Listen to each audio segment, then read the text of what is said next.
Para tener un negocio exitoso necesitas siempre un plan, una estrategia bien pensada, una guía paso a paso para el lanzamiento y el crecimiento de tu negocio. Y sin embargo, Internet ha cambiado la manera en la que la gente emprende. Es mucho más fácil conseguir ayuda en el área e incluso clientes. La tecnología además ha generado un montón de oportunidades nuevas para negocios y emprendimientos. Pero estas oportunidades no solo han nacido para los emprendedores con buenas intenciones. Del otro lado, hay criminales que también tienen su propio emprendimiento.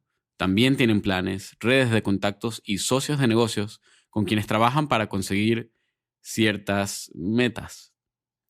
Cuando estos criminales con ambición y planes de negocio descubren el Internet y consiguen algún hacker de moral difusa, pueden conseguir objetivos muy altos, porque además no es fácil atrapar cibercriminales. El hackeo es, o debería ser, invisible. Se hace en silencio, en secreto y casi siempre bajo la manta protectora del Internet. No hay una cámara de seguridad que te haya capturado, no hay huellas ni pistas en el sitio. Es todo digital y tu huella se puede cubrir, eliminar u ocultar. Y muchos cibercriminales se salen con la suya. Esta historia trata sobre un grupo de emprendedores que consiguieron una fortuna aprovechándose de gente en línea. Estas son historias reales del lado oscuro de Internet. Esto es Darknet Diaries en español.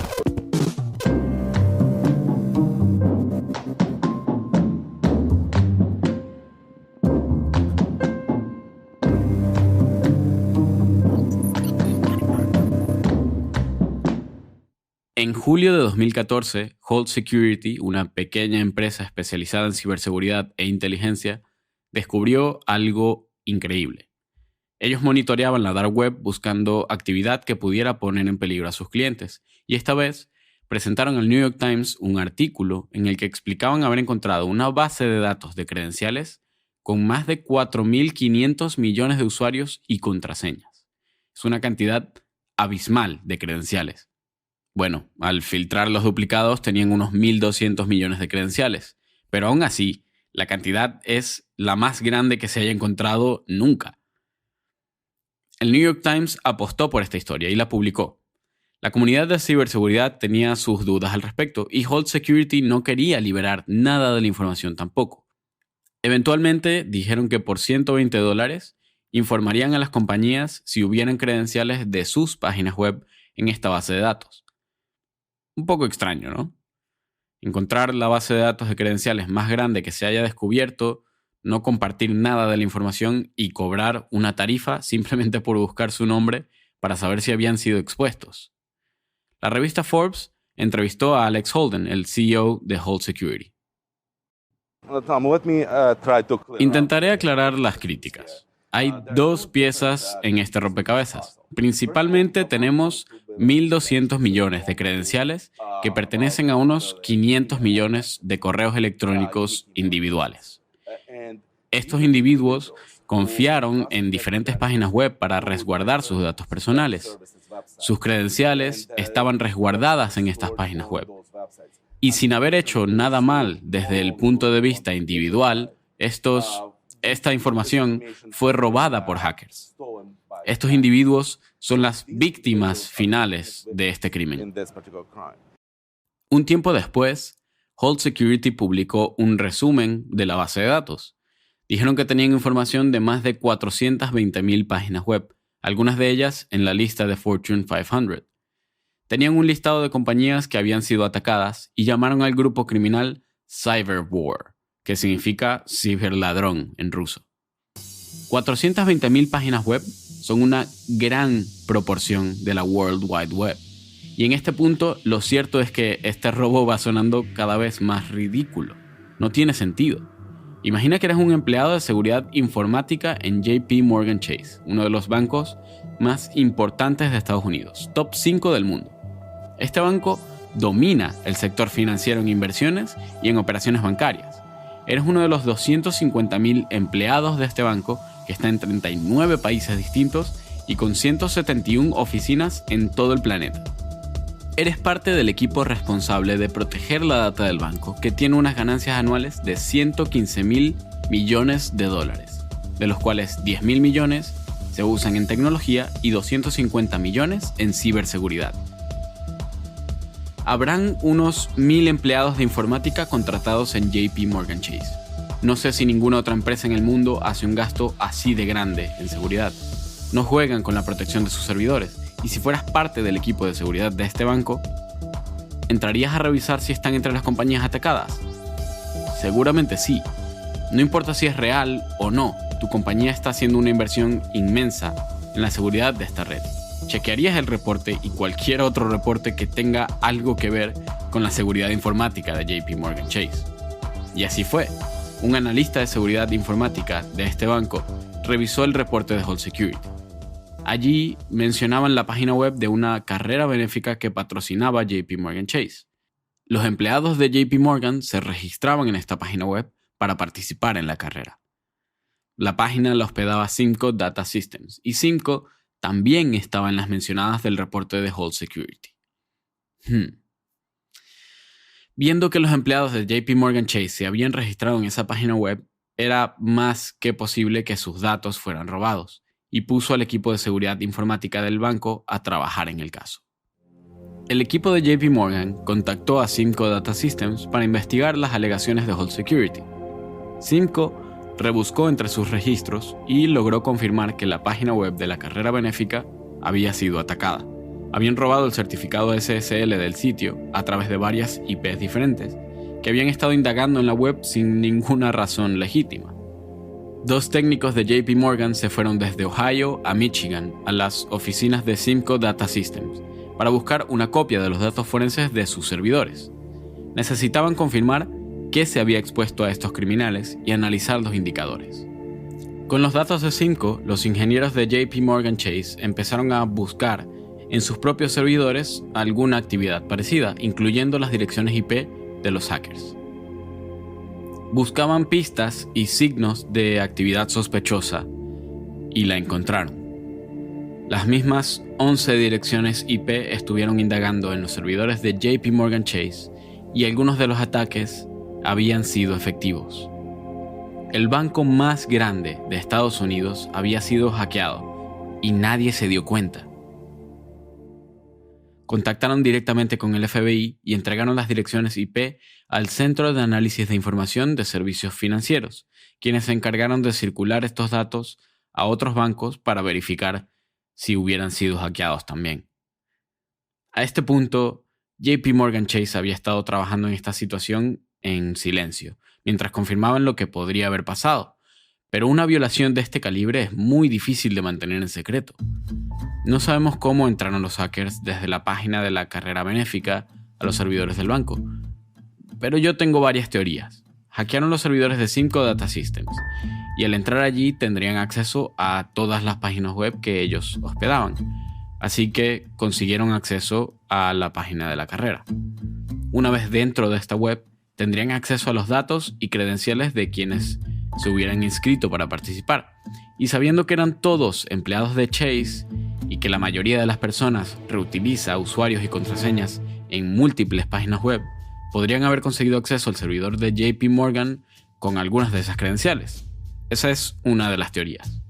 Otra puede ser que el hacker tuviera como objetivo un administrador de informática de JP Morgan Chase en específico, y que a través de phishing o algún otro tipo de ataque consiguiera acceso a la computadora del administrador. Si el hacker consiguiese eso, podrían haber robado las credenciales de los servidores, entrar y hacer lo que le diera la gana. De todas formas, sabemos que entraron a los servidores con unas credenciales válidas y superaron todas las barreras de entrada súper segura a la red de JP Morgan Chase. Una vez dentro, tendrían que averiguar qué hacer, básicamente. Es como entrar en un banco y no saber dónde tienen las cajas fuertes. Buscaban dentro de la red sin encontrar acceso a nada valioso. Había una base de datos antigua donde manejaban los datos de beneficios de los trabajadores. Aún estaba en activo, pero no se usaba demasiado. Habiendo más de 250.000 empleados, habían más de 500.000 computadoras en el servidor. No es fácil controlar más de 500.000 computadoras, y en este caso ese servidor había sido descuidado. No se había actualizado en algún tiempo, no tenía los últimos parches de seguridad, ni tenía la autorización de entrada en 2 pasos activada. Con eso, cada empleado hubiera necesitado un código de entrada con tiempo limitado para poder entrar. Estos hackers encontraron el servidor y usaron los datos que habían robado para entrar. Lo más probable es que, de haber tenido activada la autorización en 2 pasos, no hubieran podido acceder a nada importante. Pero una vez que un hacker hábil entra a un servidor, querrá crear un acceso persistente y aumentar sus privilegios de edición. Deben asegurar el acceso por si en algún momento fallase la conexión para poder entrar cuando quisieran.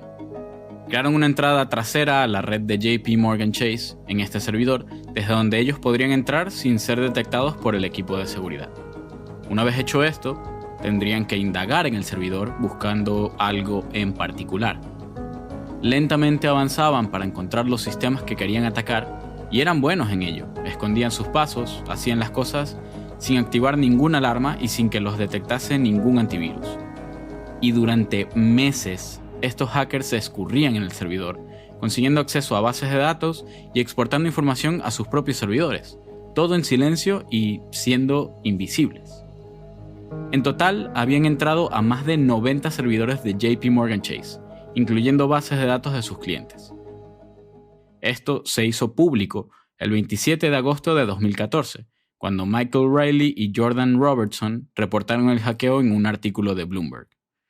Ahí hablaron sobre el acceso a los servidores de JP Morgan Chase por hackers rusos, una acusación que llamó la atención del sistema financiero estadounidense. Un ataque sistemático a las infraestructuras financieras del país, patrocinado por el Kremlin, atacando capas y capas de seguridad y accediendo a datos importantes sin que nadie se diera cuenta. No fue hasta que el banco registró el hecho frente a una comisión de seguridad el 2 de octubre de ese año que tuvimos más información al respecto. Y resultó ser mucho peor de lo que pensábamos. Los hackers habían conseguido acceso a múltiples bases de datos de clientes y robaron 82 millones de registros personales de los clientes de Chase. Estos registros fueron asociados a 76 millones de hogares y 7 millones de comercios, la gran mayoría dentro de los Estados Unidos.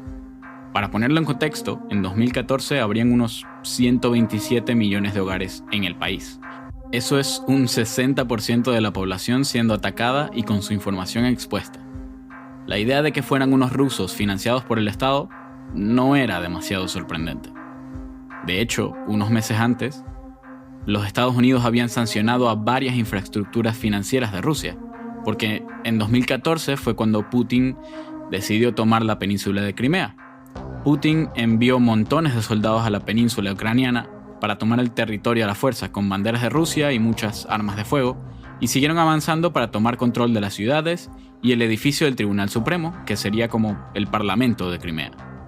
Echaron al primer ministro y eligieron uno nuevo, aunque las elecciones posiblemente fueran falsificadas. Fue la toma de territorio más evidente en Europa desde la Segunda Guerra Mundial, y la invasión de Crimea desató una controversia mundial. Los Estados Unidos, la Unión Europea y, obviamente, Ucrania repudiaban las acciones y estrategias de Rusia, diciendo que Putin había violado múltiples leyes locales e internacionales. Las sanciones amenazaban con volcar definitivamente la frágil economía rusa. Estados Unidos y la Unión Europea pretendían poner a Putin en una posición vulnerable para entregar la región de vuelta a Ucrania, pero Putin no lo aceptó.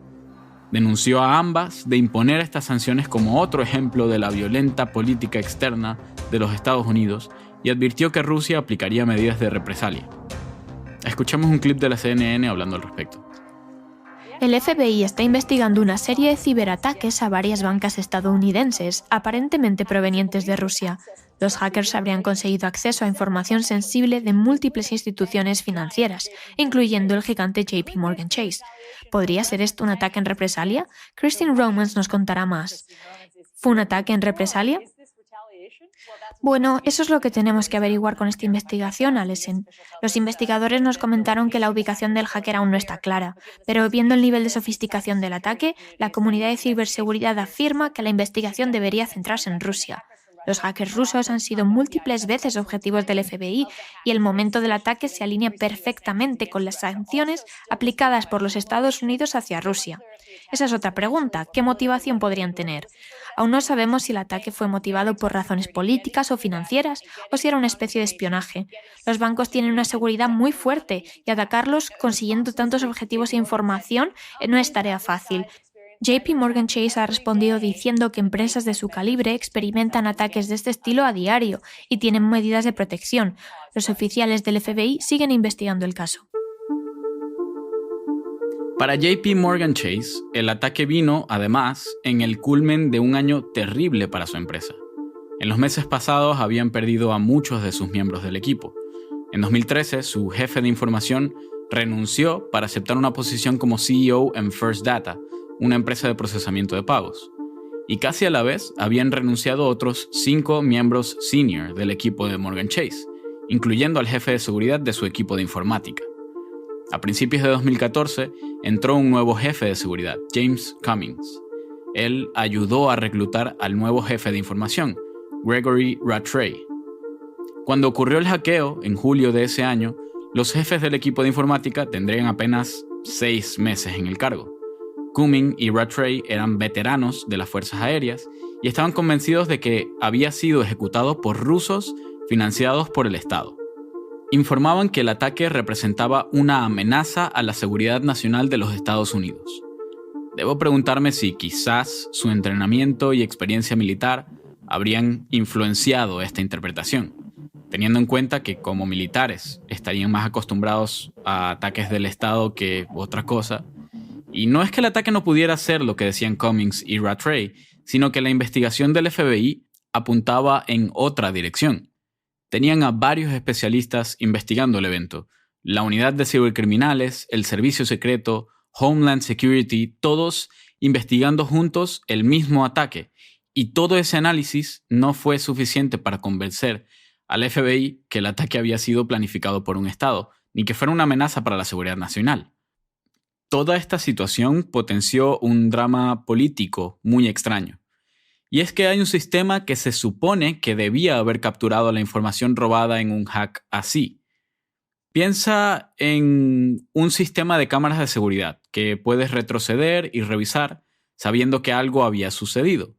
El problema es que, según Bloomberg, este sistema no tenía suficiente almacenamiento para registrar hasta el momento del ataque.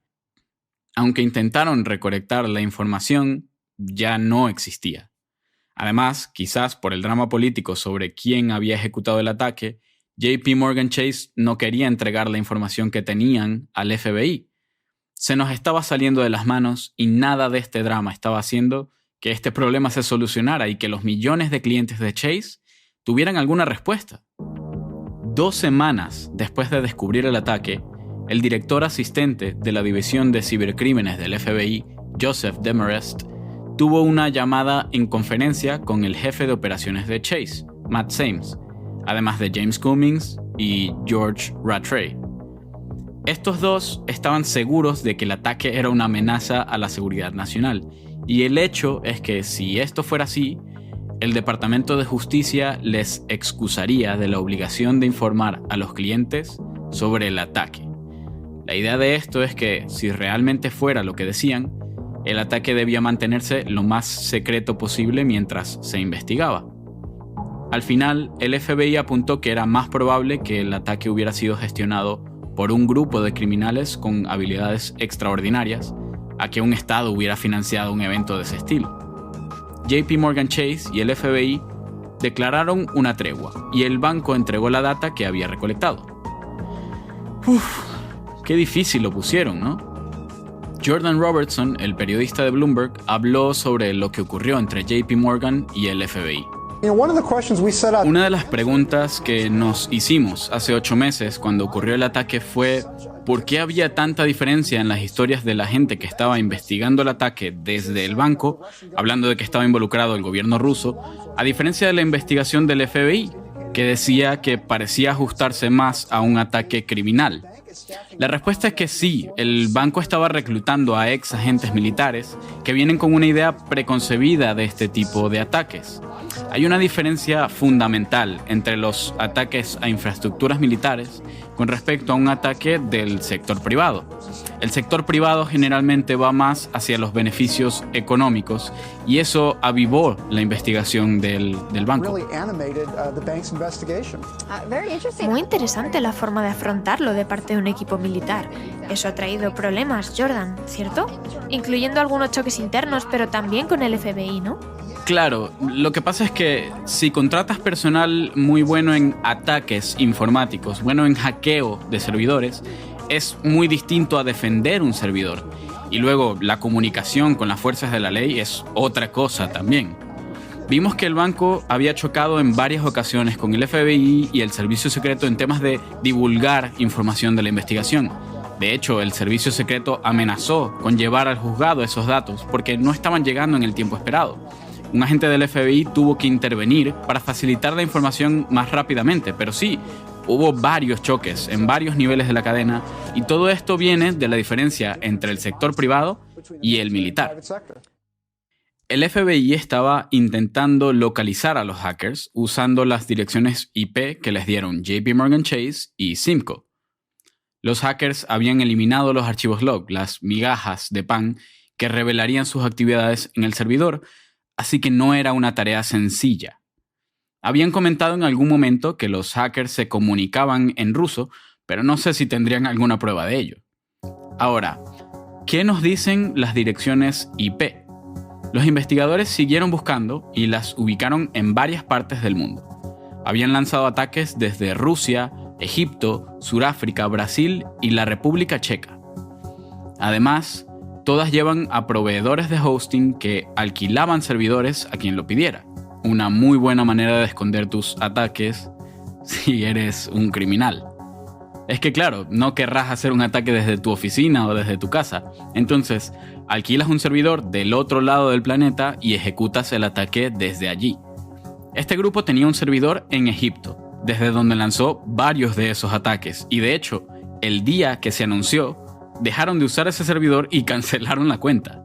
Quien estuviera detrás de ellos seguramente estaría al tanto de las noticias y sabía que estaban buscándolo.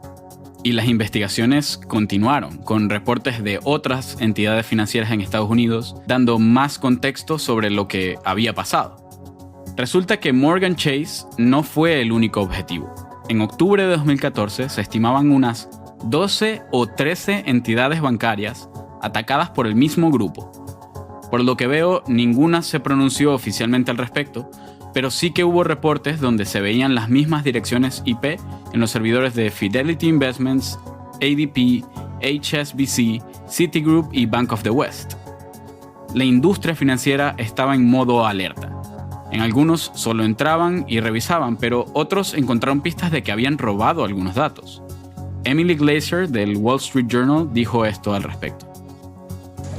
Sí, ya sabemos que Fidelity e E-Trader están en la lista de los 13, incluyendo a JP Morgan. Ayer habíamos mencionado a Citigroup, HSBC, ADP, el software de pago de nóminas y el prestamista Regions Financial, entre el grupo con conexiones al ataque a JP Morgan Chase. Todo se está moviendo en este momento y el FBI ya está en el lugar de los hechos, las oficinas de JP Morgan, junto al servicio secreto, la NSA, Benjamin Losky, el supervisor de seguridad financiera de Nueva York, además del jurado del Distrito Sur de Nueva York. Hay muchos reguladores e investigadores que están bien examinando o investigando esto.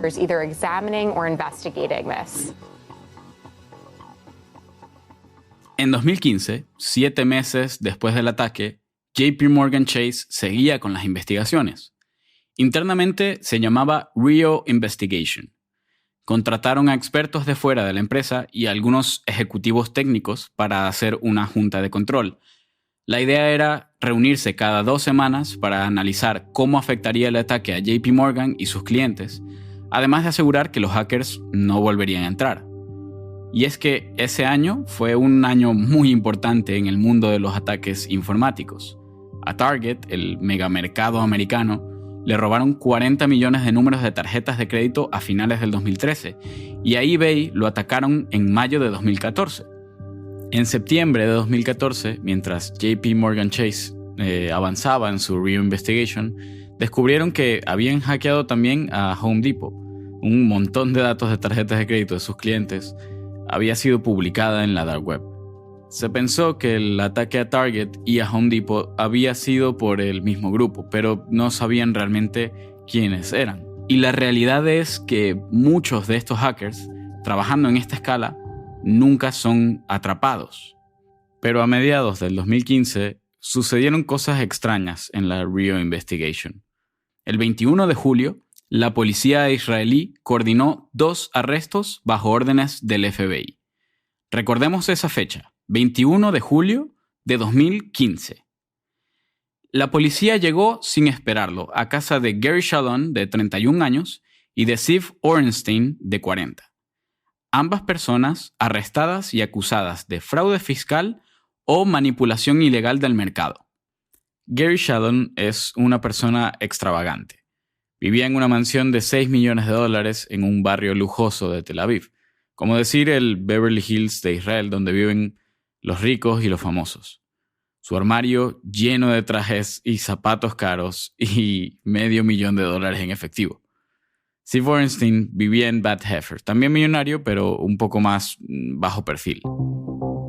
Ambos eran ciudadanos israelíes que en 2009 habían empezado una empresa de marketing llamada WebOlogic. Gary era el gerente y aunque Ziv no estaba registrado en los libros de la empresa, Wall Street Journal reportó que tendrían a unos 30 empleados y que Ziv era realmente quien controlaba ese corral. Sobre la investigación de fraude, la policía había decomisado todos los aparatos electrónicos de las casas de Gary y de Ziv y las oficinas de WebOlogic. Y había una tercera persona. Joshua Samuel Aaron, de 31 años, también estaba siendo investigado, pero al llegar a su casa el día de la redada, él no estaba allí. Había estado en Rusia, pero se supone que debía de haber llegado a Tel Aviv para entonces y no había rastro de él. La policía israelí reporta al FBI que no habían encontrado a Joshua, así que lo introducen en la lista de las personas más buscadas por el FBI. Y ojo, el mismo día del arresto de Gary y Ziv en Israel, el FBI coordinó una redada en Florida, arrestando a Anthony Murjo y Yuri Lebedev por tener un exchange de Bitcoin ilegal llamado Coin.mx. ¿Y qué tiene que ver esto con los ataques a los bancos norteamericanos? Pues el mismo 21 de julio, Preet Bharara, el jurado del Distrito Sur de Nueva York, abrió una acusación contra Gary, Ziv y Joshua. Bloomberg y el New York Times publicaron una supuesta filtración interna del FBI que asociaba a Joshua y a Anthony con el ataque a JP Morgan Chase. La filtración mencionaba evidencias contra Joshua, diciendo que había entrado en los servidores que se usaron para el ataque. Y ese mismo día, informaron también sobre lo que habían robado, porque claro, estamos hablando de que entraron a más de 12 instituciones financieras. Tendría que haber sido por dinero, ¿no? Pues no. Quiero decir, no directamente. Hay varias maneras de robar dinero. Un banco como JP Morgan Chase tiene muchísimo dinero en sus cuentas. Podrían haber entrado y movido el dinero de una a otra fácilmente. Pero también tienes otras opciones, como tarjetas de regalo de Chase o las tarjetas prepagadas. Manipular los números para darle puntos en esas tarjetas. Imagina que se ponen 1,000 millones de puntos en su tarjeta de crédito. Lo convierten en efectivo y así van sacándolo poco a poco. O a lo mejor mandan a un montón de cuentas a comprar un stock en concreto y así aumentan su valor. Se pueden hacer muchísimas cosas estando dentro del servidor de un banco. Pero lo único que hicieron fue robar los datos de los clientes. Específicamente sus correos electrónicos. Y es que no lo entiendo. Tanto problema, tanta cosa. Entrar en el servidor más protegido de los Estados Unidos para robarte 83 millones de correos electrónicos. Tiene que haber algo más. Es todo muy confuso. Tendrían que haber arrestado a 3 personas en Israel: Gary, Ziv y Joshua. Atraparon a 2, pero Joshua no estaba en su casa. Y al mismo tiempo arrestan a 2 en Florida, Anthony y Yuri. Los 2 israelíes con cargos de fraude y los de Florida arrestados por conexión con el caso de JP Morgan Chase y algo sobre un exchange de Bitcoin. Y finalmente, varios periodistas declaran que los 5 estaban involucrados con el ataque. ¿Eran hackers o estafadores? ¿Qué hizo cada uno? Resulta que los federales tenían una investigación abierta contra estos personajes poco después del ataque a JP Morgan. Los datos forenses habían atado a Joshua al caso porque habían logs que apuntaban a su dirección IP, pero no sabían qué tan involucrado estaba y sabían que no estaba solo. Así que lo investigaron a fondo para ver con quién se asociaba. Así descubrieron a Anthony, Gary y Ziff. Era muy sospechoso todo. Joshua fue el principal sospechoso que llevó a los investigadores a los demás. Era un ciudadano americano y creció en Potomac, Maryland. Estudió negocios en la Florida State University en 2002, que es donde conoció a Anthony Murjo. Allí se hicieron muy amigos y buscaron maneras de hacer dinero mientras estudiaban. Crearon un negocio escribiendo anuncios para Google Ads y ganaban dinero de los enlaces afiliados. Y no les fue nada mal. Consiguieron otros compañeros estudiantes para trabajar con ellos y estaban haciendo miles de dólares al mes. Nada mal para unos estudiantes en realidad. Joshua se salió del curso en 2005, pero quedó en contacto con Anthony. De hecho, la vida de Anthony también fue una locura, con muchísimas aventuras y cosas inesperadas, pero no cuadra realmente para este episodio, aunque es algo que se debería contar. Volviendo a Joshua, el fugitivo, en 2013 se asocia con una persona que tenía cierta historia de fraude en el mercado de la bolsa. Parece que a este tipo lo habían vetado por las autoridades de regulación de la industria financiera por haber hecho negocios con acciones sin valor. Parecido a un pump and dump, comprando un stock desconocido, inflar su precio y cuando esté en su punto más alto, vender todo y ganar mucho dinero. A este socio de Joshua lo atraparon haciendo esto y entonces Joshua se mudó a Israel. Ahí conoció a Gary Sheldon. En 2014 tenían esta empresa, WebLogic, desde Israel, pero los federales no creían que fueran Gary, Joshua ni Ziff quienes perpetraron el ataque. Eso sí, parece que trabajaban con quien lo estuviera haciendo. Cuando investigaron a los 3 y vieron que tenían fraudes y estafas hasta el cuello, pudieron asociarlos a la trama de los hackeos. En octubre de ese año, los federales habían descartado del todo el involucramiento de Rusia en todo esto. No fueron los rusos. Fueron estos estafadores creando todo tipo de tramas por debajo de la mesa. Veamos cómo fue la acusación de Preet Bharara el 21 de julio de 2015. Fue una demanda de la SEC, la Comisión de Intercambios y Seguridad, la agencia federal americana para proteger las leyes de seguridad. La demanda contra Gary, Ziff y Joshua vino por 6 estafas que habían ejecutado en los últimos 4 años e incluía el dinero que habían extraído de ellas. La primera fue así. Compraban acciones de una compañía llamada Southern Home Medical Equipment, una compañía de Carolina del Sur que proveía servicios de salud en todo el país. En mayo de 2011 habían comprado acciones por 1.7 centavos cada una. Lanzaron su propia campaña de marketing para esta empresa, escribiendo artículos sobre ella, sobre lo genial que trabajaban y afirmando que la empresa crecería hasta la luna. Gary sabía cómo funcionaba el mercado de la bolsa. Joshua era el hombre del mercadeo, especialista en venderte lo que fuera. Subieron el precio de Southern Home Medical Equipment a 33 centavos y vendieron todas las acciones. Su valor había subido más de 1800% en 6 días. Y el problema es que el marketing que habían hecho era todo mentira. Habían falsificado números y noticias sobre la empresa para inflar su valor en el mercado. Y por eso este tipo de manipulación es ilegal. Si has visto El Lobo de Wall Street, lo reconocerás porque fue un esquema parecido. La Comisión de Intercambios y Seguridad envió a 2 abogados a revisar nuestros archivos. Les dejé una sala de conferencias que tenía un micrófono escondido y subí el aire al máximo para que se sintieran como en la Antártica. Cuando estaban buscando las pistas que necesitaban, iba a soltarles algo sorprendente. Les iba a ofrecer una IPO. Es una oferta inicial pública, el primer momento en que una acción se ofrece al público general. Como la firma que ofrece esta compañía, nosotros mismos poníamos el precio y vendíamos las acciones a nuestros amigos. Mira, ¿sabes qué? Sé que no me sigues. No pasa nada. No importa tanto. Lo importante es si esto era legal. Y no lo era. pero estábamos ganando muchísimo dinero. Gary, Joshua y Ziv manipulaban el mercado de la bolsa y conseguían que el público comprase acciones con información falsa. Estas estafas se llaman pump and dump, y los estafadores suben el precio rápido y lo venden en cuanto esté alto para ganar dinero. Y lo hicieron de esta forma. Primero, falsificaban documentos para presentarse como corredores de bolsa. Ya empezamos mal. Los corredores son intermediarios entre los inversores y el mercado. Ayudan a los inversores a elegir qué acciones comprar y cuándo, y buscan buenas inversiones para sus clientes. En estos días todo es digital y online, así que Gary, Joshua y Ziv hacían campañas de marketing con correos masivos, redes sociales y páginas web para informar a los inversores sobre qué comprar. Estas herramientas daban la impresión de que Gary, Joshua y Ziv sabían de lo que hablaban y generaba confianza en los inversores. A veces falsificaban las fechas en algunos artículos para pretender que habían predicho el aumento en algunas de estas acciones. Las acusaciones apuntaban a un montón de estafas clásicas. Empezando en mayo de 2011, habían utilizado 6 empresas pequeñas para ejecutar las estafas, una tras otra, con estrategias archiconocidas.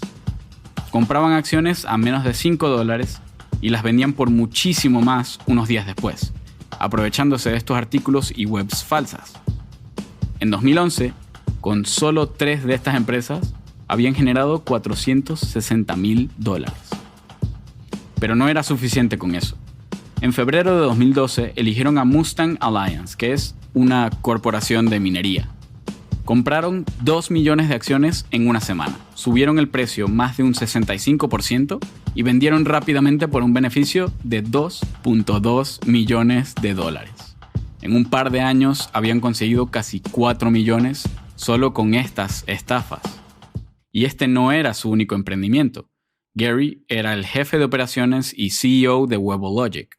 Él tomaba muchas decisiones y había encontrado un par de personas expertas en promoción de acciones en bolsa. Estas personas cazaban compañías y conseguían las más fáciles para ejecutar un pump and dump. Pero por si fuera poco, no sé si saben que hay una gran diferencia entre las empresas públicas y las empresas privadas. Tienen que ver con quién es el dueño de la compañía. Una empresa privada es de un grupo de personas, un inversor privado o de sus fundadores. Una pública, sin embargo, es una empresa que ha vendido acciones a través de un stock exchange.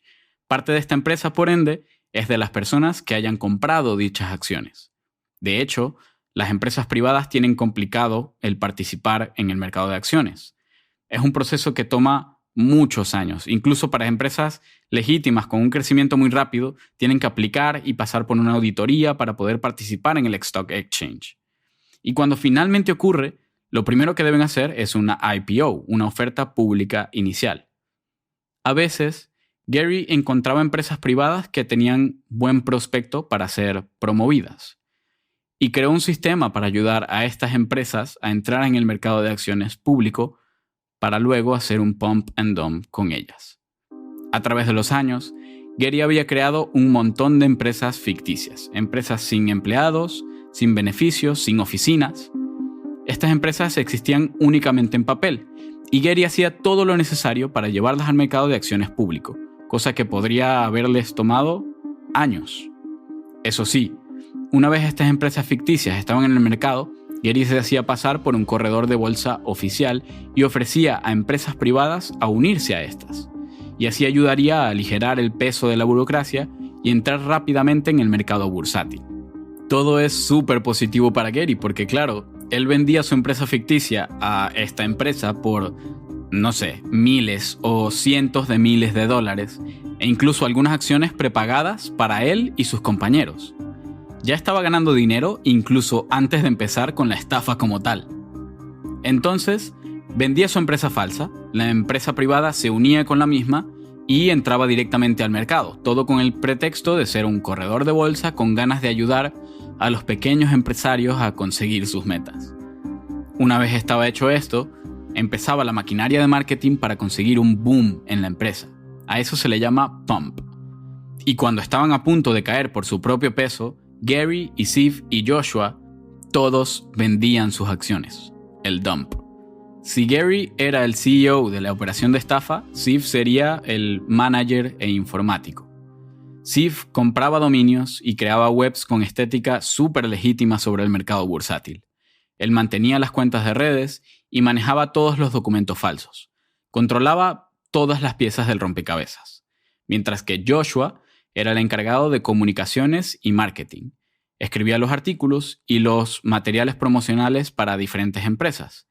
Y con este sistema montado y todas las piezas organizadas, simplemente tenían que bombardear a personas interesadas en el mundo de las inversiones para que compraran lo que ellos querían y luego vender en el punto justo.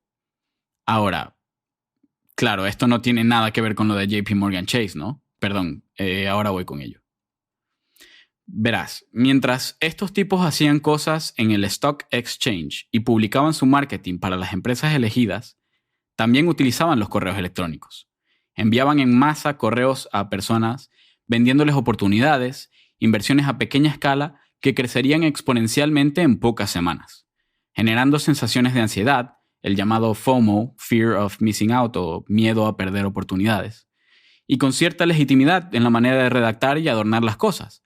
Seguramente habrás visto alguno de estos correos. Yo por lo menos he recibido miles.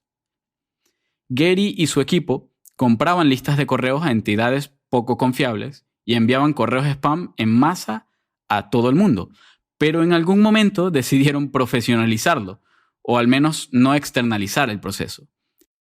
Si conseguían listas de correos de gente que realmente estuvieran en contacto con el mercado bursátil, seguramente mejorarían sus resultados. ¿Quién mejor para promocionar tips que la propia gente que está en la industria? Los inversores siempre están buscando las mejores acciones. ¿Por qué no comprar estas que les enviaban en correos directamente a ellos?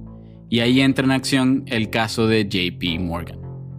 Parecía que había sido todo planificado únicamente para robar las listas de correos electrónicos de los clientes del banco. Todo para hacer más efectiva la estrategia de marketing del pump and dump. Todo para enviarles correos spam con tips para el mercado de acciones. Es de los crímenes más absurdos que hayan podido existir. Unos estafadores, digamos, normales, habían hackeado a todas las entidades financieras de Estados Unidos para hacer más efectivas sus estafas clásicas. Es increíble, aunque su actividad criminal fuera más allá de la manipulación del mercado. El día que arrestaron a Gary y Ziff, el 21 de julio del 2015, un periódico israelí reportaba otra acusación en contra de los dos. Tenía que ver con una operación online de apuestas ilegales, una operación gigantesca, incluso más que el fraude bursátil que tenían. Cuando salió el artículo, los foros de apuestas online se volvieron locos. Gary y Ziff manejaban los casinos online Affactive y Revenue Jet, unas páginas bien conocidas, aunque un poco sospechosas. Tenían en su roster casinos de compañías como NetAd Management y Milor Limited, con varias docenas de webs con apuestas que tenían cierta fama de ser estafas. De hecho, habían reviews en internet advirtiendo de estas páginas que controlaban Gary y Ziff. En 2010, Casino Meister le dio el premio a Peor Empresa de Casinos a Affactive, mencionando su pésimo servicio al cliente y diciendo que no pagaban las ganancias a los jugadores. Estas páginas web, a su vez, utilizaban un software de apuestas llamado Rival y RTG. Ellos aportaban su software de juegos a casinos independientes y eran líderes en su área, así que daba credibilidad a las webs de Affactive y Revenue Jet. Y para jugar tienes que meter dinero, pero cuando ganabas, ahí entraban Gary y Ziff para manipular y engañar. Empezaban a atrasar el pago de una forma u otra. Por motivos de seguridad, tardarían 90 días en hacer el procedimiento de pago. Una vez pasado el tiempo, les decían que habían sido cancelado por no haber entrado a jugar en las últimas semanas. A veces pagaban una parte de lo acordado para darles beneficio de la duda, pero nunca completaban el pago.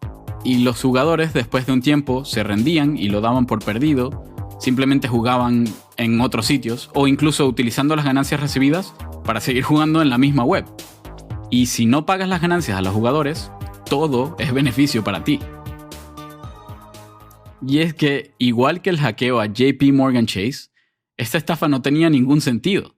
Si ya las casas de apuestas están pensadas para que el jugador siempre pierda, sin importar si hay estafa o no, la casa siempre gana. Entonces, además de engañar, engañas. La ambición es impresionante y aún peor. Justo después de los arrestos, la red de casinos de NetApp Management colapsó. Dejó de funcionar del todo, no cargaban las webs y la Asociación de Portales de Apuestas Online recibió un aviso de que Affactive cerraría sus puertas de manera inmediata. En cuanto salieron las acusaciones, ¡boom! Su imperio de casinos online se fue a la puta. Gary y Ziff estaban en custodia en Israel, mientras que los Estados Unidos intentaban extraditarlos por los cargos de fraude. Aún no conseguían a Joshua y su nombre había aparecido en la lista de los más buscados del FBI, pero todavía no sabíamos quién había ejecutado el hack a los bancos. Dos entidades financieras mega resguardadas, hackeadas por unos estafadores. No tenía sentido. Serían muy buenos en lo que hacían, pero esto era otro nivel. Habían conseguido los correos, pero ¿cómo? Quien fuera que lo hiciera sabía lo que hacía. ¿Quién? ¿Quién pudo hacer algo de ese nivel? Un año después de descubrir el caso en JP Morgan Chase, el FBI informó a todas las entidades financieras afectadas sobre el ataque a sus servidores y tuvieron que avisar a todos sus clientes sobre lo dicho. En octubre de 2015, E-Trade envió una carta a su base de usuarios informándoles que sus datos habían sido comprometidos, que habían robado la información de más de 31,000 clientes. Scottrade, otra empresa del mercado bursátil, reveló que también habían sido atacados, pero a ellos les habían robado información de más de 4.6 millones de personas. El Dow Jones también.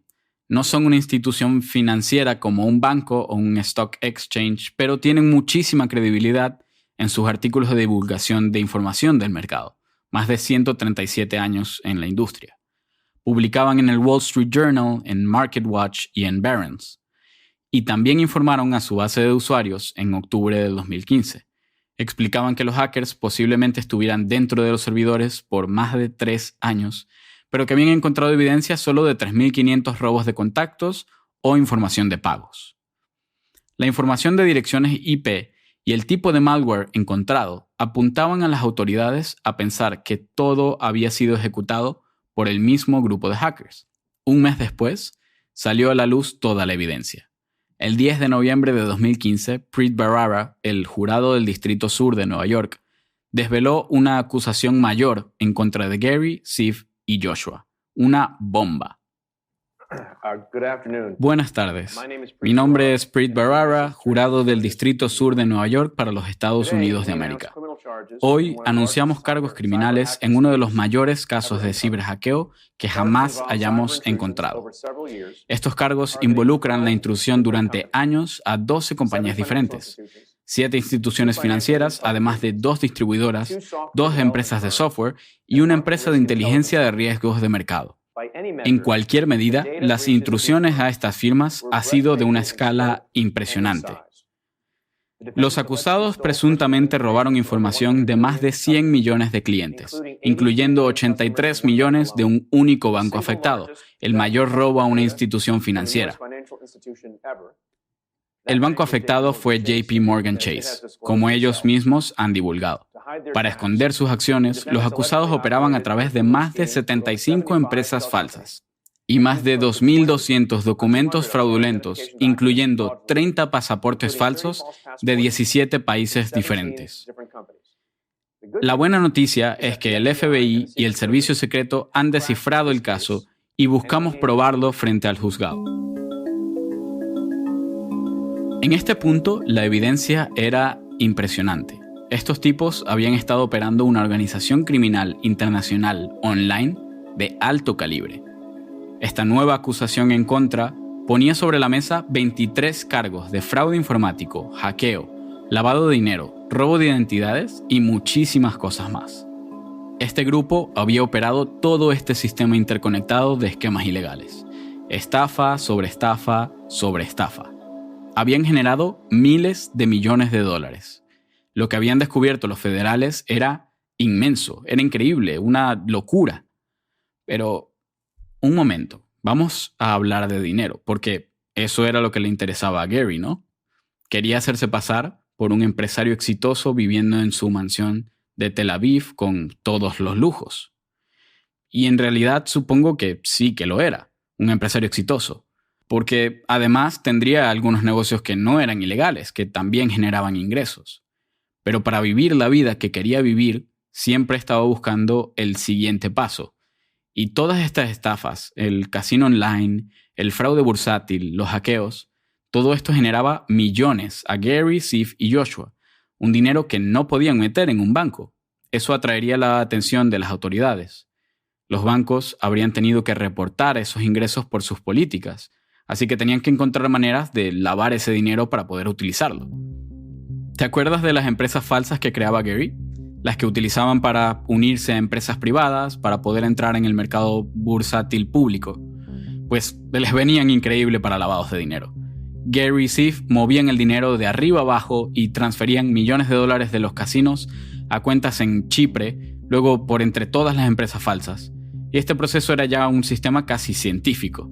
Lo justificaban con las empresas como transacciones por bienes y servicios a sus supuestos clientes, y luego se pagaban a ellos mismos por haber ofrecido estos bienes y servicios. Así parecía que las empresas privadas eran quienes facturaban y pagaban a sus proveedores oficiales y creaba un registro dentro de las empresas que daba legitimidad para las auditorías. Y al final tenían dinero limpio. Gary tenía 75 empresas falsas. A su vez, él, Ziff y Joshua tenían múltiples cuentas bancarias en varios países. Obviamente, ninguna de ellas tenía sus nombres reales. Los tres tenían alias y 30 pasaportes falsos para usar. Y es que mantener organizadas todas estas compañías, nombres, cuentas y documentos tenía que ser un trabajo de tiempo completo ya de por sí. Es impresionante cómo manejaban todas estas piezas móviles. Antes de que los atraparan, seguramente parecía que valía muchísimo la pena, claro. En 2011, el año en que empezaron con los Pump and Dump, Gary había creado 2 procesadores de pagos online llamados IDPay y Todour. Podría decirse que eran versiones turbias de PayPal. Gary las usaba en sus páginas de casino para que los clientes metieran dinero en sus cuentas. Eran los intermediarios entre el banco de los clientes y el banco del casino. Todas las transacciones eran ilegales, así que tenían que esconder ese dinero y luego legalizarlo. Gary y Ziff abrieron cuentas de banco en varios países con documentaciones falsas. Enviaban el dinero a través de IDPay y Todour. Las compañías de tarjetas de crédito tienen políticas en contra de las transacciones con fines ilegales, así que tenían que modificar los asuntos para que parecieran páginas de productos para mascotas o planificación de bodas, etc. Y si conseguían contactos de autoridades en bancos, les sobornaban para hacer la vista gorda. Hacían todo lo posible por mantener su negocio fuera de la mira. Los usuarios del casino no tenían ni idea de todo esto, claramente. Desde su perspectiva, seguramente todo parecía normal. Gary tenía amigos, también criminales, que necesitaban de los servicios de lavado de dinero que tenía Gary sistematizado. Tenía amigos que vendían malware, software antivirus falso, medicamentos, lo que fuera. Si necesitaban un procesador de pagos, iban al siempre confiable IDPay o a Todour. Y como buen procesador de pagos, claro, se llevaba su parte en cada transacción. Pero a veces, las compañías de crédito sospechaban. Cuando eso pasaba, le ponían multas o penalizaciones hacia las instituciones financieras de Gary. Él simplemente pagaba lo que tenía que pagar y continuaba en donde podía continuar. Era realmente un inconveniente menor dentro del negocio. Gajes del oficio. Si eran interrogados, se hacían los sorprendidos, alegando que no tenían ni idea de que las transacciones eran por bienes y servicios ilegales. Si un banco sospechaba y cerraba alguna cuenta de Gary, buscaba otro sitio y abría una cuenta nueva. En un proceso constante y siempre móvil, siempre buscando la manera de hacer funcionar el esquema, con mercados falsos, páginas web, nombres y cuentas que parecieran legítimas, y funcionaba. En 2012, Gary nos volvía a impresionar. Había una empresa llamada G2 Web Services, que era como un vigilante de transacciones online para asegurar que no fueran fraudulentas. El staff de G2 hacía pagos a través de procesadores de pago y se aseguraban de que funcionaran correctamente.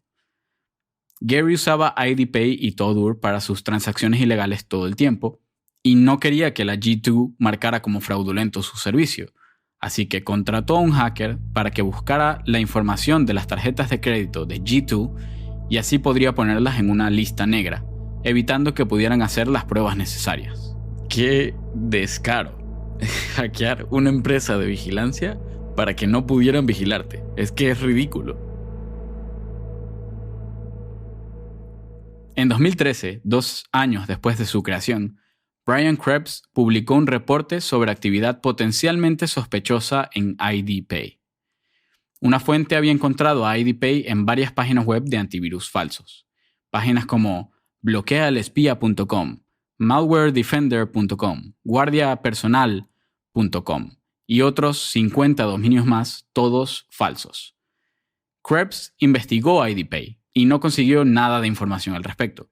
No habían registros de la existencia de la empresa. Dedujo que estas páginas instalaban malware en las computadoras de las víctimas y luego requerían un pago para eliminarlo. Y usaban IDPay porque otros procesadores de pago nunca aceptarían este tipo de transacciones. Podemos agregar entonces las estafas de falsos antivirus a la larga lista de crímenes que cometieron Gary y sus amigos. Uno de los clientes de IDPay se llamaba rxpartners.com, una web de afiliados a farmacias ilegales. Podías entrar y afiliarte a una farmacia ilegal y ganar dinero por promocionarla y conseguir clics y compras.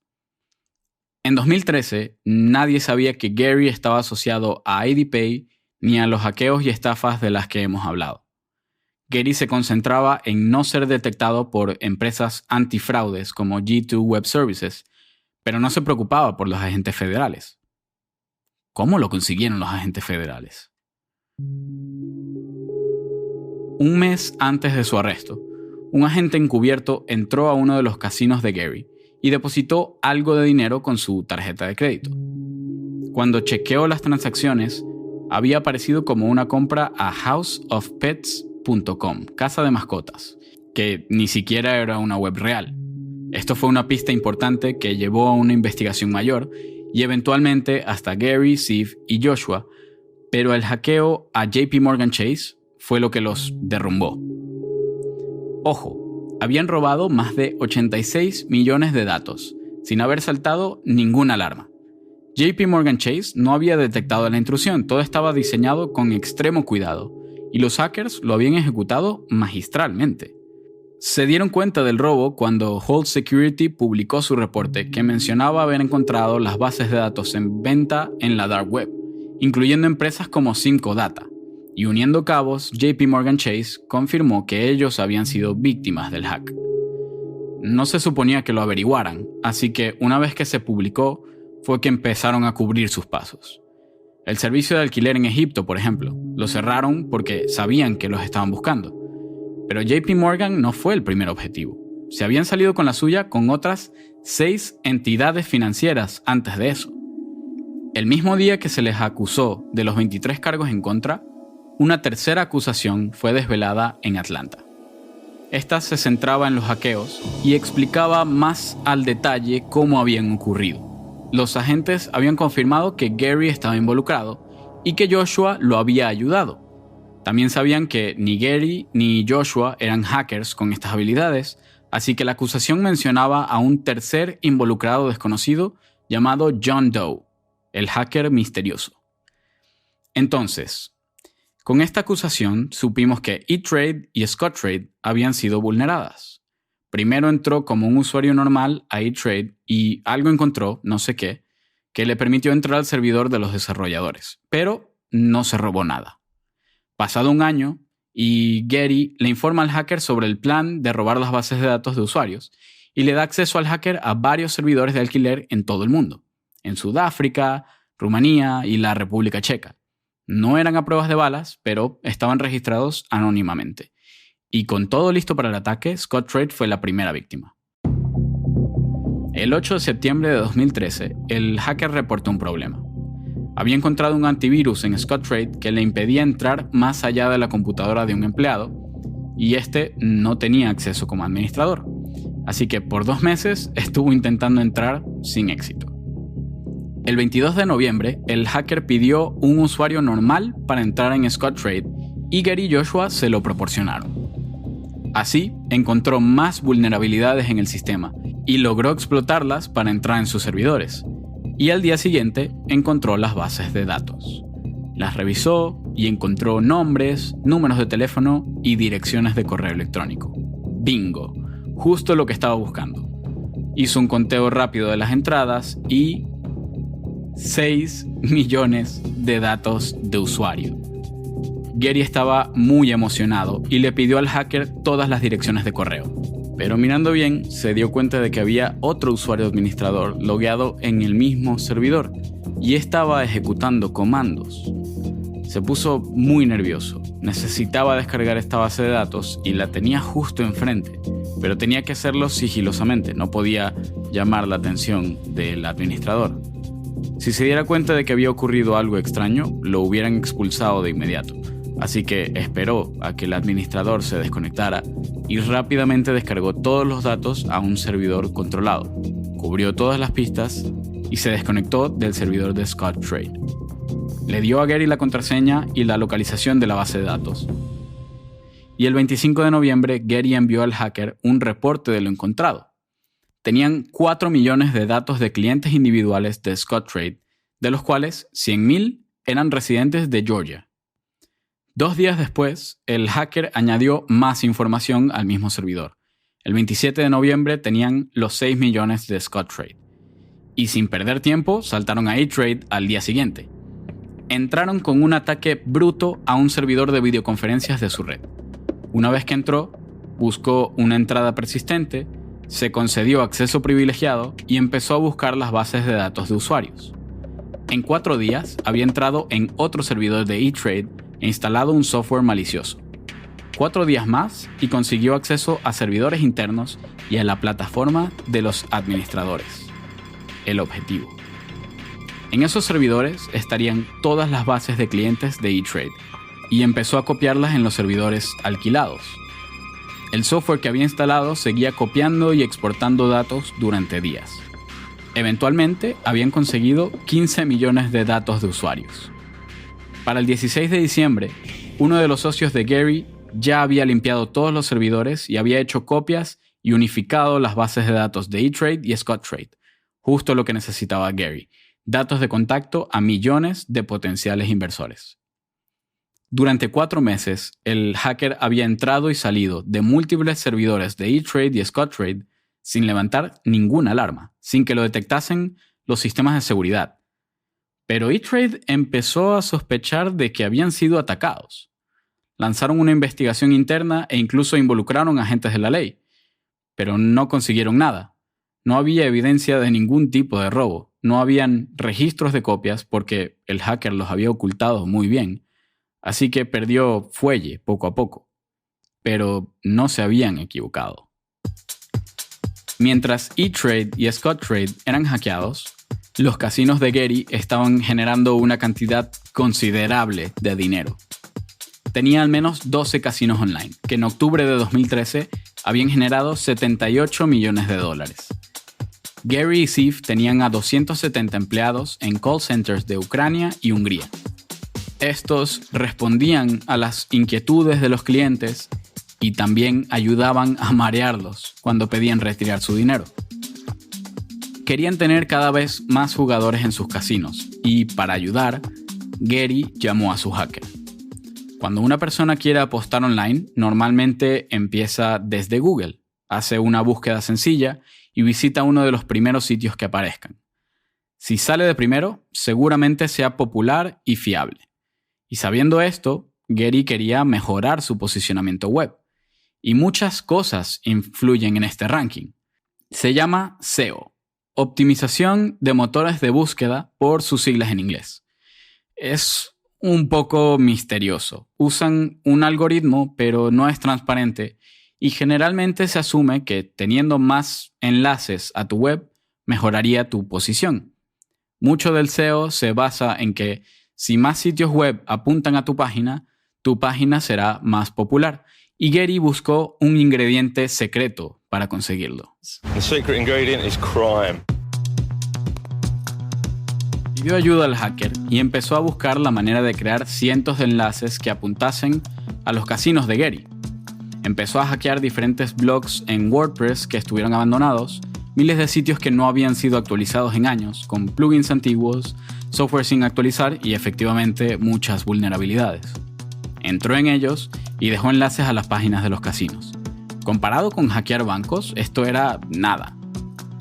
Hecho esto, había creado posts mencionando las webs de Getty, diciendo que eran el mejor sitio de apuestas de internet.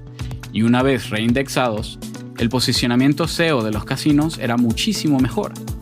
Si buscabas mejores casinos online o juegos de apuestas, empezaban a salir blogs que habían sido modificados. Y es que así funciona, la gente siempre da clic al primer enlace que salga en Google, y esto generó mucho tráfico a los casinos de Getty. Pero eso no es todo. Getty siempre estaba en control de todo, así que le pagó al hacker para entrar a las páginas de la competencia. Le pagaba para que atacara a otros sitios de apuestas que les molestasen. Utilizaba un botnet para interrumpir las conexiones a estos servicios de apuestas, y cuando los clientes no podían entrar, muchas veces buscaban una alternativa. Además, investigaba qué software de juegos utilizaba la competencia y conseguía acceso a sus monitores de software para saber qué hacían y decían. También mandó a hackear los correos electrónicos de los ejecutivos de esas compañías de software para tener información directa sobre los contratos y descuentos que hacían a algunos casinos. Así se mantenían un paso por delante de esas ofertas, y si hubiera algo que pudiera comprometer su posición, ya estaba avisado. Estaba acostumbrado a salirse con la suya con técnicas engañosas, hasta que en julio de 2015 arrestaron a Gary y a Ziv, y cuando anunciaron sus cargos en noviembre, pues estaba todo mucho más calmado. Federales y fiscales trabajaban en el caso. Lo primero, que trajeran extraditados a Gary y a Ziv. Este proceso puede ser largo, incluso un año hasta que los trajesen. No fue hasta junio del 2016 cuando llegaron a una prisión en Manhattan. El 9 de junio se presentaron frente al juzgado de la Corte Federal de Manhattan y ambos se declararon inocentes en todos los cargos. Pero Joshua aún no aparecía. Estaba en algún lugar del mundo donde la FBI aún no había buscado. Pensaron que podría estar escondido en Rusia y, como comprenderán, es difícil para el FBI entrar en Rusia. Pero Joshua les hizo un favor. Resulta que el señor estuvo en Moscú todo el tiempo. Y resulta que el 14 de diciembre de 2016, su abogado llamó a los federales para decirles que Joshua llegaría pronto al aeropuerto de JFK en Nueva York y que había decidido entregarse. Y así fue. Joshua llegó a New York y lo arrestaron al pisar tierra. Joshua se había metido en un problemón con los rusos. Había entrado allí desde Ucrania el 23 de mayo de 2015, y es que para mantener tu visa en Rusia tienes que salir y volver a entrar al país cada 6 meses. Y de manera aleatoria, la policía de inmigración de Rusia llegó a su apartamento en Moscú para chequear sus documentos. Claro, lo metieron preso.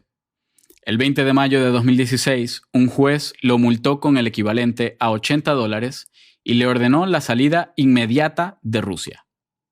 Qué tensión, ¿no? Si te mueves, te meten preso y te están obligando a irte. Joshua pidió estatus como refugiado para poder quedarse, pero mientras esperaba respuesta del juzgado, sus abogados lo convencieron de que lo mejor sería entregarse, porque vivir el resto de su vida escondiéndose en Moscú... Lo curioso es que cuando el Estado ruso se enteró de que lo estaba buscando el FBI, le ofrecieron asilo político. Para algo podría ser bueno, ¿no? Política, palancas diplomáticas. Pero Joshua ya se había decidido a entregarse, así que rechazó la oferta de asilo. Aunque los rusos no lo dejaron ir tan fácil. Estuvo en un centro de inmigración en Rusia hasta que sus abogados negociaron su custodia entre los federales y los rusos. Finalmente, tras 6 meses, llega a JFK en diciembre de 2016 y es arrestado. Para ese momento, Getty ya tendría 2 años en la cárcel, habiéndose declarado inocente y con un largo caso en el juzgado. Él era la mente criminal.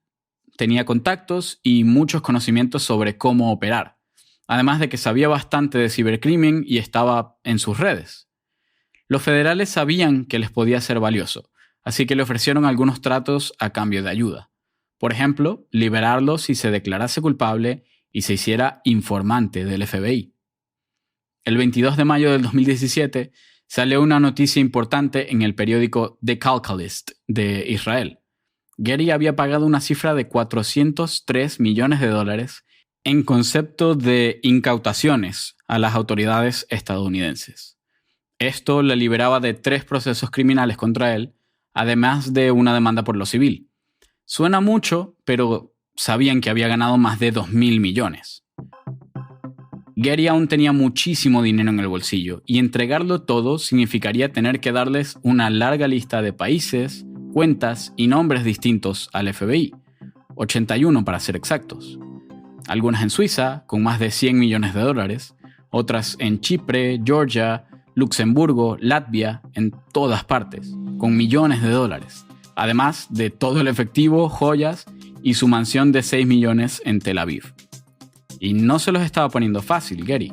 Para ese acuerdo tuvieron que negociar 6 firmas de abogados, 5 en Estados Unidos y una en Israel. Y Getty terminó pagando los 400 millones por sus ganancias ilegítimas, pero salió de prisión y además les dio algo más a los federales. Un hacker, parece. Un ruso de 38 años de edad llamado Peter Levashov. Nacido en San Petersburgo, había creado el botnet Kellyhouse, que infectó a más de 100.000 computadoras. Enviaba cantidades masivas de spam desde las computadoras afectadas, un servicio que, claro, Getty había contratado para sus negocios. Lo arrestaron a Peter el 9 de abril del 2017 en Barcelona, España. Estaba de vacaciones con su familia. Lo acusaban de operar el botnet Kellyhouse y se declaró culpable en septiembre de 2018. Los cargos eran distribución de correo electrónico falso, promocionar fármacos de contrabando y otros fraudes del estilo pump and dump.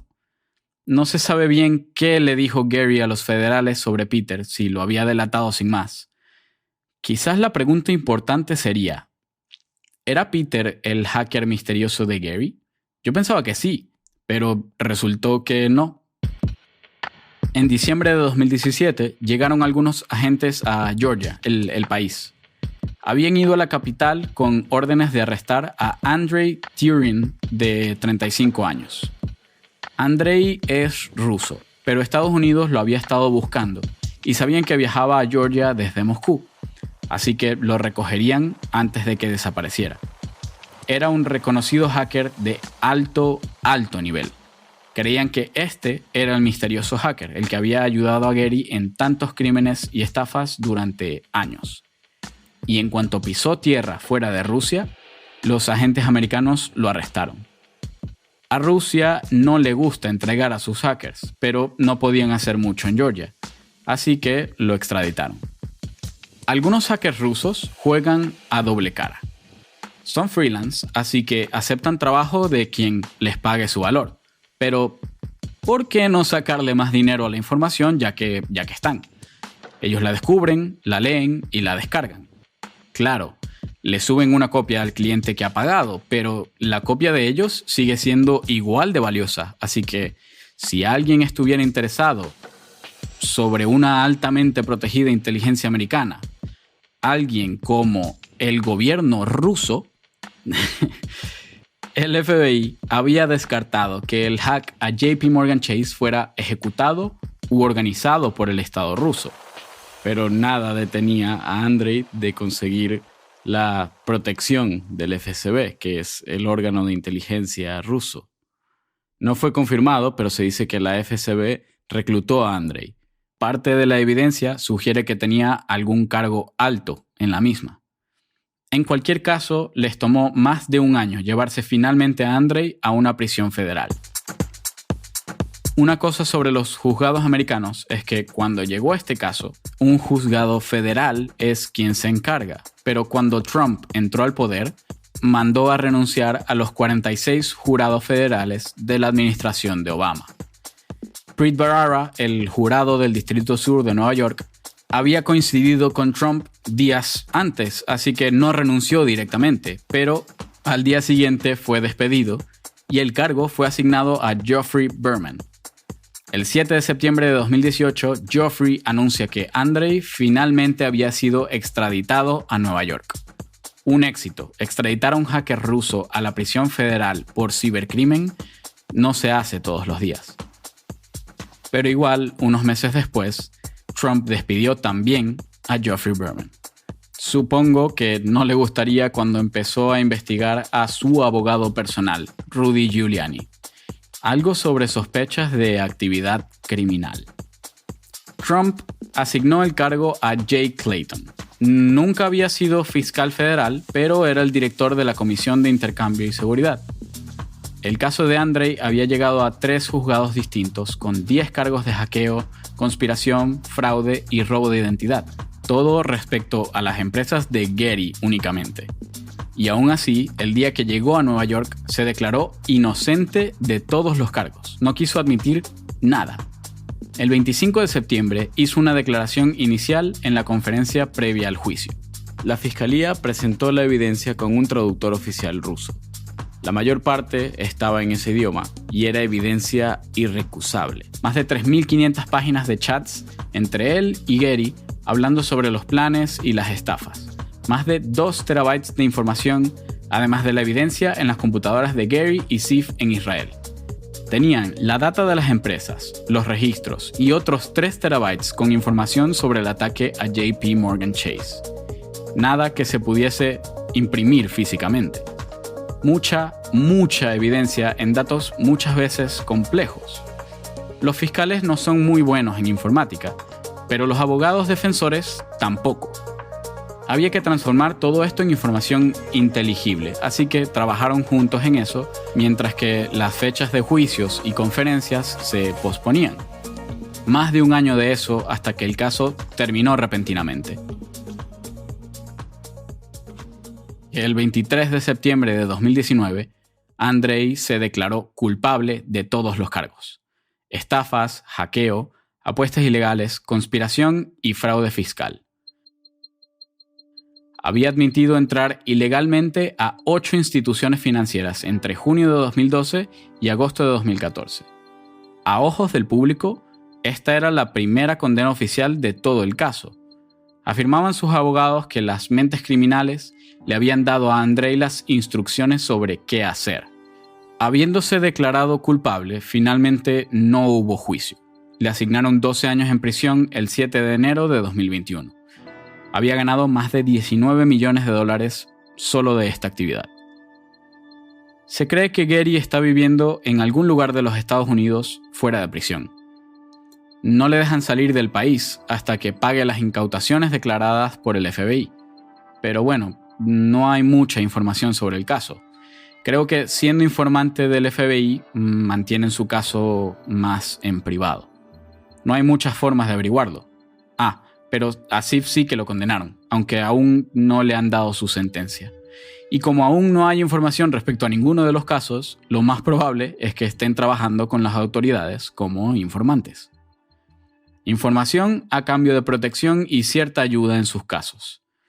Pero nunca lo sabremos, a menos de que liberen los casos. Fue una locura, e hicieron muchísimo dinero con estafas sobre estafas, nivel tras nivel.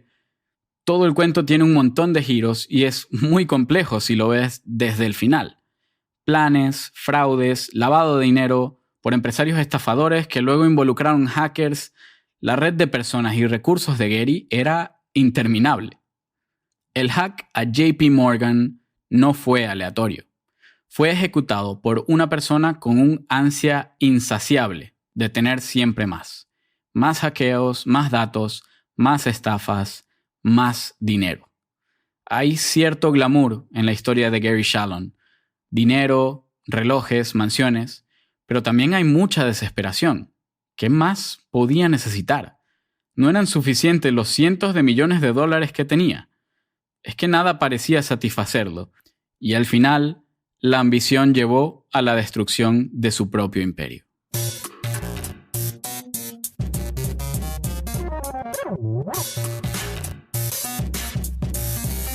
Si te gusta Darknet Diaries, apóyanos en Patreon. Entra en patreon.com/darknetdiaries y únete al grupo de gente increíble que mantiene este servidor a flote. Me contó uno de ustedes que estuvo 8 horas escuchando episodios del show en un viaje en carro. Lo gracioso es que el plan era buscar pan en la esquina, pero como estaba tan entretenido, siguió manejando. Si te consideras una persona de ese nivel, considera apoyar la creación de este show en patreon.com/darknetdiaries. Contenido especial y un feed sin publicidad. Este programa fue creado por Jack Rhysider, traducido y narrado en español por Armando de Hernández, producido por Talco Films.